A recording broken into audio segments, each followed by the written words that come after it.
संगीत रागी, जो सवाल मैंने सबसे पहले पूछा था 2015 में वैगनआर की गाड़ी और आज हम देख रहे हैं यमुना की आरती, सिर्फ इस चीज से काम नहीं चल पाएगा, कभी ना कभी तो जनता को जाके जवाब देना पड़ता है। तो क्या आपको भी लग रहा है कोई खतरे की घंटी है? आपको लगता है कि इसी तरीके से मामला आगे बढ़ेगा और इस बार तो होके रहेगा, क्योंकि इस बार प्रधानमंत्री मोदी की गारंटी भारतीय जनता पार्टी ने लोगों के सामने रखी है, क्योंकि कोई चेहरा प्रोजेक्ट नहीं किया गया था। संगीत रागी। साहिल, मैं आपकी बात से सहमत हूँ। चैलेंजेस बहुत हैं, चुनौतियां बहुत होंगी, और मैं इस बात से भी सहमत हूँ कि ये जो 2500 और 2100 हजार रुपए देने की जो चीज है, ये जो राजनीति में आया है, ये देश की अर्थव्यवस्था को अंदर से खोखला कर देगा।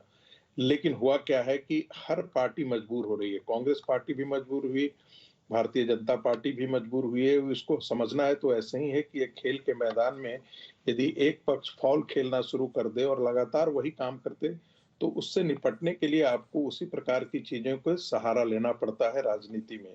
दूसरी बात, लेकिन क्या भारतीय जनता पार्टी इसे दे पाएगी, ये कहना आज के दिन में मेरे लिए भी मुश्किल है, क्योंकि 77,000 करोड़ रुपए का बजट है और हम देखे हैं कि जो रेवेन्यू रिसिप्ट है उसमें भी डेफिसिट है। ऐसी स्थिति में यदि 2500 रुपए को आप मल्टीप्लाई कर दीजिए, यदि 45% जनसंख्या को हम करोड़ों महिलाओं को यदि देने की बात आएगी, तो कोई क्या क्राइटेरिया, पहले तो क्राइटेरिया तय करना पड़ेगा। क्या सारी महिलाओं को देना है?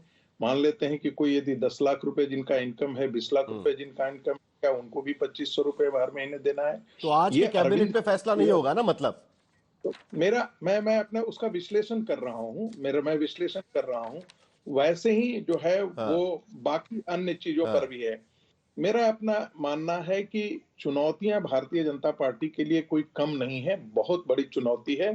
चाहे वो पोल्यूशन का मामला हो, चाहे वो यमुना की सफाई का मामला हो, चाहे वो 2500 रुपए हर महिलाओं को देने का मामला हो। सिलेंडर वगैरह वगैरह की चीजें जो है वो खर्च बहुत बड़ा खर्च नहीं है, उसे देने में भी इतनी दिक्कतें नहीं होंगी, क्योंकि हर महीने मुफ्त सिलेंडर देने की बात नहीं की गई है। होली, दशहरा और दिवाली पर देने की बात की गई है। लेकिन हाँ, प्रतीकों की पहला ही दिन है।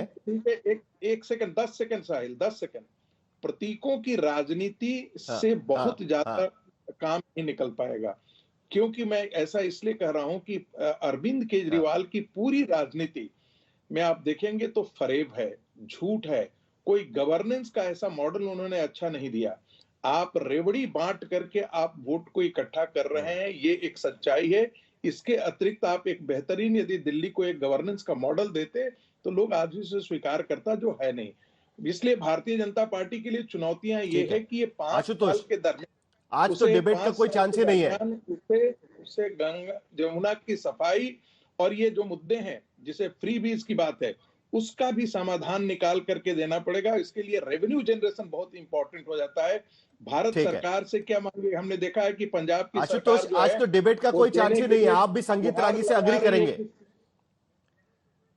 देखिए साहिल, जो बात इस वक्त संगीत रागी कह रहे हैं, अमूमन उनकी बात से उतना सहमत नहीं होता, लेकिन आज मैं उनकी बात से पूरी तरीके से सहमत हूं। देखिए, ये अभी हालांकि जब मैं थोड़ी देर पहले देख रहा था, रेखा गुप्ता ने साफ कहा है कि 8 मार्च से जो है वो महिला सम्मान योजना जो है उसको लागू करने की कोशिश की जाएगी, रजिस्ट्रेशन शुरू होगा, और वो महिलाएं जो शायद टैक्स रिटर्न भर रही हैं उनको ये नहीं दिया जाएगा।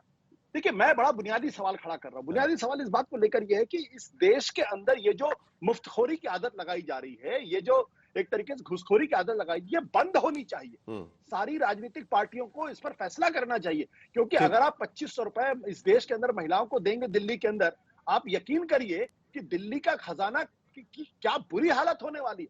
आप 300 यूनिट बिजली, मैं आम आदमी पार्टी की योजना का भी विरोध करता हूं। यही सबसे बड़ा सवाल है, क्योंकि आज की स्थिति में जो नई सरकार आई है वो पुरानी योजनाएं रद्द नहीं कर सकती, वो फ्री बिजली की योजना रद्द नहीं कर सकती, मुफ्त पानी की योजना रद्द नहीं कर सकती, और नई योजनाएं उनको लानी पड़ेगी, सुप्रिया श्रीनेत। लेकिन उसी के वजह से जो पॉलिटिकल चैलेंजेस खड़े हो जाएंगे इसके बाद में, क्योंकि लोकसभा चुनाव के बाद, एक मिनट संगीत रागी जी, लोकसभा चुनाव आऊंगा, मैं आपके पास आऊंगा। सुप्रिया जी एक,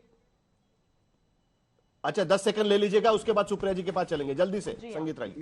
मेरा अपना मानना है कि ये वाकई घुसखोरी है, और ये जयललिता जी ने इस राजनीति की शुरुआत की थी। बाद में एक एक पार्टियां ये है कि हम टेलीविजन मुफ्त देंगे, हम जूते मुफ्त बांधेंगे, हम लैपटॉप मुफ्त देंगे। ये आप देखिए, क्या भारत के चुनाव आयोग को ये समझ दिखाई नहीं दे रही है? सुप्रीम कोर्ट तो कई बार स्वतः संज्ञान लेती है, क्या सुप्रीम कोर्ट की इन चीजों को दिखाई नहीं दे रही है? मुझे लगता है कि इन संवैधानिक संस्थाओं को आगे आकर के इस पर जब तक ये नियंत्रण नहीं करेंगे तब तक ये चीजें रुकने वाली नहीं है। पॉलिटिकल लेकिन आज की स्थिति में इनिशिएटिव लेकर के इसे आज की स्थिति में असलियत यह है कि ऐसे ही वादे करके भारतीय जनता पार्टी की झोली में दिल्ली के लोगों ने वोट डाले हुए हैं। सुप्रिया श्रीनेत, सवाल ये खड़ा होता है कि पॉलिटिकल चैलेंजेस भी बहुत है अपोजिशन के सामने। 240 तक बीजेपी पहुंच गई थी, बाद के 3 चुनाव अब बीजेपी यहां पर जीत चुकी है। कितना बड़ा पॉलिटिकल चैलेंज आप आज की स्थिति में यहां पर देख रही है सुप्रिया श्रीनेत? साहिल जी, मैं 2 चीजें कहना चाहती हूं क्योंकि इस पे बहुत डिस्कशन हुआ और कुछ शब्दों का प्रयोग हुआ और मुझे ऐसा लगता है इस पब्लिक रिप्रेजेंटेटिव्स में इसका प्रतिकार करूंगी। किसी को मुफ्तखोरी की आदत नहीं लगी है। जब भी इस देश के गरीबों के लिए कुछ कहा जाएगा या किया जाएगा उसको मुफ्तखोरी बोली जाएगी। तो 16 लाख करोड़ क्यों अमीरों के माफ किए जाते हैं? बैंक में वसूल करवाइए सारे लोन। क्यों एसबीआई जैसे बैंक जो है वो 90% हेयर कट पे एसेट को लोन काटते हैं उसका और सस्ते दामों पर अडानी जी को बेच दिया था, करवाइए उसकी बंदी। वो नहीं बंद होगा। गरीबों के लिए कुछ होगा तो मुफ्तखोरी। मैं छोटी सी बात यहां पे कहती हूं, फरवरी 2022 का महीना था। अमित शाह जी ने उत्तर प्रदेश में कहा अब होली आने वाली है, 20 मार्च की होली है, बीजेपी की सरकार बनाई है, मुफ्त सिलेंडर मिलेगा। 20 की होली आ गई, 21 की आ गई, 22 की आ गई, 23 की आ गई, 24 की आ गई, 25 की आने वाली है। छठी होली है, इंतजार कर ही रहे हम लोग मुफ्त सिलेंडर का। तो जबानी जमा खर्च जो बीजेपी करती है वो अलग चीज है। और आपने एक बात कही, इस बार करना पड़ेगा क्योंकि ये मोदी की गारंटी है। अरे भाई, मोदी की गारंटी का क्या मतलब है? मैं तो 15 लाख और 2 करोड़ रोजगार की बात ही नहीं कर रही हूं। मोदी की गारंटी का तो ये आलम है कि मोदी जी अमेरिका से वापस आए और उसके बावजूद भी हमारे लोगों को बेड़ी और हथकड़ियों में भेजा जा रहा है। मोदी जी की गारंटी का तो यह हिसाब है कि मोदी जी ने आंखें बंद कर ली है, चीन गांव पे गांव बसाया जा रहा है। पढ़िए आज की खबरें। मोदी जी की गारंटी का तो यह मतलब है कि प्रधानमंत्री की प्रतिष्ठा गिरती थी, रुपया 90 पर पहुंचने वाला है। क्या है मोदी जी की गारंटी? कोई खाकवा, कोई गारंटी नहीं है मोदी जी की। मोदी जी के जुमले होते हैं, वो सबको पता है। आपने एक बात कही कि बीजेपी 3 चुनाव जीती है। हाँ, जीती है। मैं जरा जवाब देना चाहता हूँ, मैं जवाब देना चाहता हूँ। जम्मू कश्मीर भी हारी, झारखंड भी हारी। और मैं महाराष्ट्र के वर्डिक्ट को बिल्कुल नहीं मानती हूं। इसलिए नहीं मानती हूं क्योंकि महाराष्ट्र में आज तक इलेक्शन कमीशन ने हमें वो डेटा नहीं दिया जो हम मांग रहे हैं। तो अपना मेरा मानना है कि मोदी जी के जुमले हैं, उसको इतना सीरियसली गारंटी मत लीजिए। लाडकी बहन किया, मुझे जवाब देने 9 लाख महिलाओं को निकाल रहे हैं आपके महाराष्ट्र में। कौन देगा इसका जवाब? जफर भाई कह रहे हैं मैं महाराष्ट्र की आज बात नहीं करूंगा। अरे क्यों नहीं करिएगा भाई, आपकी सरकार है, वहां पे करिए उस पर भी बात। मैं जरा, चलिए जफर इस्लाम जी बात करिए। मैं जरा जवाब देना चाहता हूं। देखिए, ऐसा है साहिल भाई, ऐसा है, ये वो लोग हैं जो देश को नकारात्मक मानसिकता से बराबर जो है राज करते रहे हैं। उनके नजरों में जनता की कोई हैसियत नहीं है, सिर्फ उनको अपना खजाना भरने की आदत थी, इसलिए इस तरह की बातें करते हैं। जो 12 लाख करोड़ लूट के जो घोटाला करके गए, वो आज हमें इस तरह की बातें कर रहे हैं, प्रवचन दे रहे हैं। हकीकत यह है कि देश को आगे बढ़ाने का काम आदरणीय प्रधानमंत्री जी ने किया है। देश आगे बढ़ रहा है, पूरी दुनिया इस बात को तस्लीम कर रही है। हाँ, अपोजिशन के लीडर नहीं कर रहे हैं इसलिए कि उनकी आंखों में पट्टी बंधी, तो मैं पट्टी बंधे रहने दीजिए। देश की जनता का आशीर्वाद मिल रहा है, देश की जनता समझ रही है, देश की जनता का आशीर्वाद मिल रहा है। आज दिल्ली पे चूंकि चर्चा कर रहे हैं तो मैं आपको आश्वस्त करना चाहता हूं, आप भी दिल्ली में रहती हैं सुप्रिया बहन, आपको भी इसका बहुत बड़ा लाभ मिलेगा। आप भी एक ऐसे पोल्यूशन फ्री प्रदेश में रहेंगे, आप भी ऐसे बहुत सारे बेहतर चीज जो होगी आगे आने वाले 5 सालों में उसका एक्सपीरियंस करेंगे। आज आपको मजबूरी है आपकी कि आप मैं अगले नवंबर महीने में आपको दिल्ली आऊंगा, नेगेटिव ही बात करनी है तो मुझे तकलीफ नहीं होगी ना जफर इस्लाम। लेकिन मैं आपको बताना चाहता हूं कि आज जो बिल्कुल आप एकदम आश्वस्त रहिए, आश्वस्त रहिए। उसके लिए एंकर है, एंकर सवाल पूछ रहे हैं। एंकर है, एंकर को आप सवाल बता, नहीं एंकर को सवाल बता दीजिए। अब बहन का है तो सवाल पूछ लीजिए, इसमें कौन सी बड़ी बात है? अरे मैं आपसे पूछ ले रही हूँ। अच्छा चलिए, बहन पूछ रही है ना, बहन का सवाल तो पूछ ही सकती है। चलिए जल्दी से सुप्रिया जी, आप कह रहे चलिए मैं आपकी लाडकी बहना नहीं हुई, मैं बहना तो हो गई ना, आपने बहन कह दिया। तो छोटी सी एक बात बता दीजिए जफर भाई, आप कह रहे हैं कि हमारा नेगेटिव, हम नकारात्मक लोग हैं। मेरे नकारात्मक दृष्टिकोण से एक बात का जवाब दे दीजिए। आप मोदी जी की बातें कर रहे हैं, दुनिया हमारे बारे में क्या कह रही है? वही दुनिया, वही अमेरिका के यहां से एक चिट्ठी आई है, वो मोदी सरकार से कह रहे हैं कि अडानी जो है वो इंडिया में रहता है, अडानी को नोटिस देने में हमारी मदद कीजिएगा मदद, बस हाँ या ना बता दीजिए आप। अब आप कहेंगे मैं इस मुद्दे पर भी बात नहीं करूंगा, मैं महाराष्ट्र पर भी बात नहीं करूंगा, मैं लाडकी बहन पर भी बात नहीं जफर इस्लाम करूंगा। आगे जवाब दे देता हूं। नोटिस दिलवाइए। अनुराग ढांडा भी वहां पर इंतजार कर रहे हैं। जफर इस्लाम जी जवाब देने दीजिए। सुनिए ना, अरे सुन तो लीजिए। अमेरिकन प्रेसिडेंट डोनाल्ड ट्रंप ने कल बताया है कि $21 मिलियन किस लिए देश में आता था, यूएस एड के थ्रू, इसलिए कि यहां की सरकार को डिस्टेबलाइज किया जाए और दूसरी सरकार को बाइडेन सरकार की मदद से चुनने के लिए सहायता दी जाए। ये वो खुलासा किया है जो वहां के प्रेसिडेंट ने किया है कि आपके लोगों के साथ अमेरिका की डिबेट ही अलग है पूरी। यूएस एड से पैसा लिया जो है वो सब ये सारी चीजें जो है आपको फायदा हुआ है और उसका चलिए अनुराग ढांडा, चलिए आखिर में जरा दिल्ली पर लौट आते हैं।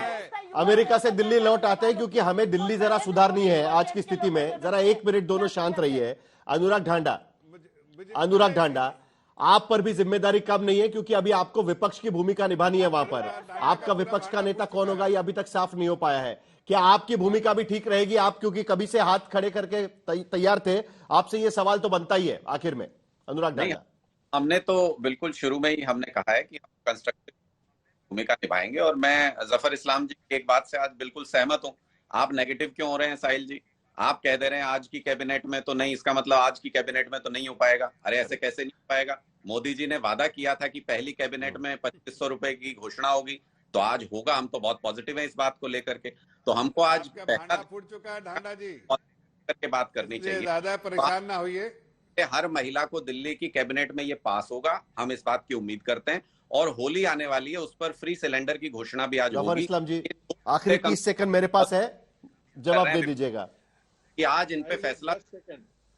कांग्रेस पार्टी ने भी खटाखट 8,500 रुपए देने का वादा किया था लोकसभा में, और चुनाव के तुरंत बाद जो है कर रही है कर्नाटक में, कांग्रेस अभी मेरा समय ही खत्म हो गया। और कांग्रेस पार्टी कर रही है हिमाचल में। मैं साहिल जी एक बात बोलना चाहता हूँ साहिल आज भाई। की स्थिति में, आज की स्थिति में कांग्रेस क्या कर रही है? चलिए आखिर में जफर इस्लाम जी आवाज सुनाई देगा। 20 सेकंड आखिर के, जफर इस्लाम जल्दी से। चलिए जफर इस्लाम जल्दी से जवाब मैं तो सिर्फ इतना कहना चाहता हूं साहिल भाई, बोलिए। आज सरकार का गठन हुआ है। आज शाम में बैठक है कैबिनेट की, दिल्ली की कैबिनेट की। अहम फैसले लिए जाएंगे और दिल्ली की जनता के हित में लिए जाएंगे, दिल्ली प्रदेश के हित में लिए जाएंगे। यहां जनता से जो वायदे किए उसको पूरे किए जाएंगे।